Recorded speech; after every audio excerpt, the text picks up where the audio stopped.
नमस्कार मित्रांनो, spiritual Lord Buddha चॅनलवरती आपले स्वागत आहे। एक गुरूंच्या घरी एक शिष्य मनोभावे गुरूंची सेवा करून शिक्षण घेत होता। त्याच्या या सेवेमुळे गुरु त्याच्यावर प्रसन्न होते।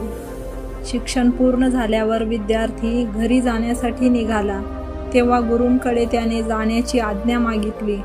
तेव्हा गुरूंनी त्याला आशीर्वाद म्हणून एक आरसा भेट दिला व सांगितले की हा दिव्य आरसा असून यात मानवी मनात चालणारे विचार प्रकट होऊन दिसतात। विद्यार्थी मोठा आनंदित झाला। हा आरसा खरेच कार्य करतो की नाही याची शहानिशा करण्यासाठी त्याने लगेच आपल्या गुरूंसमोर हा आरसा धरला व गुरूंच्या मनात कोणते भाव आहेत, दुर्गुण आहेत हे पाहू लागला आणि गुरूंच्या समोर आरसा धरताच त्याच्या चेहऱ्यावरचा रंग पार उडाला, कारण तो आरसा गुरूंच्या अंतःकरणात मोह, अहंकार, क्रोध आणि विकार दाखवित होता।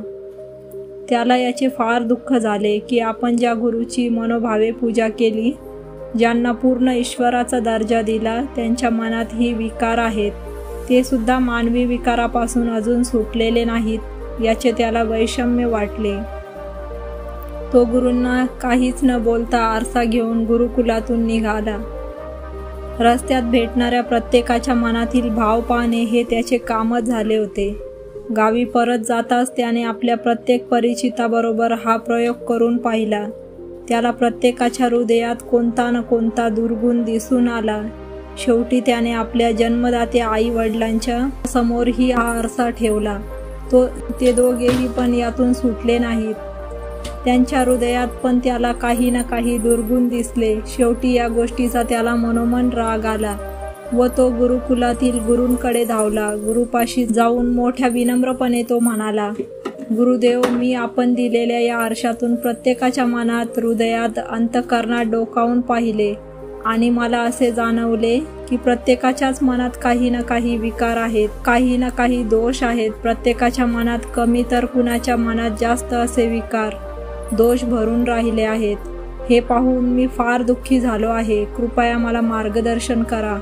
गुरूंनी काहीच न बोलता तो आरसा फक्त त्याच्याकडे केला आणि काय आश्चर्य, त्याला त्याच्या मनात प्रत्येक कोपऱ्यात राग, द्वेष, अहंकार, क्रोध, माया आदी दुर्गुण भरून राहिलेले दिसले। गुरुजी म्हणाले, वत्सा, हा आरसा मी तुला तुझे दुर्गुण पाहून ते कमी करण्यासाठी दिला होता, पण तू दुसऱ्यांचे दुर्गुण पाहत बसलास आणि नको तितका वेळ खर्च केलास। अरे, याच काळात जर तू स्वतःचे अवलोकन केले असतेस तर तुला तुझ्यातील दुर्गुण सुधारता आले असते। याच काळात तू एक असामान्य व्यक्ती झाला असतास। मानवाची ही कमतरता आहे, कमजोरी आहे की तो दुसऱ्यातील दुर्गुण पाहत बसतो आणि स्वतः सुधारण्याचा प्रयत्नही करत नाही। हेच आरशातून मला तुला शिकवायचे होते, जे तुला शिकता आले नाही।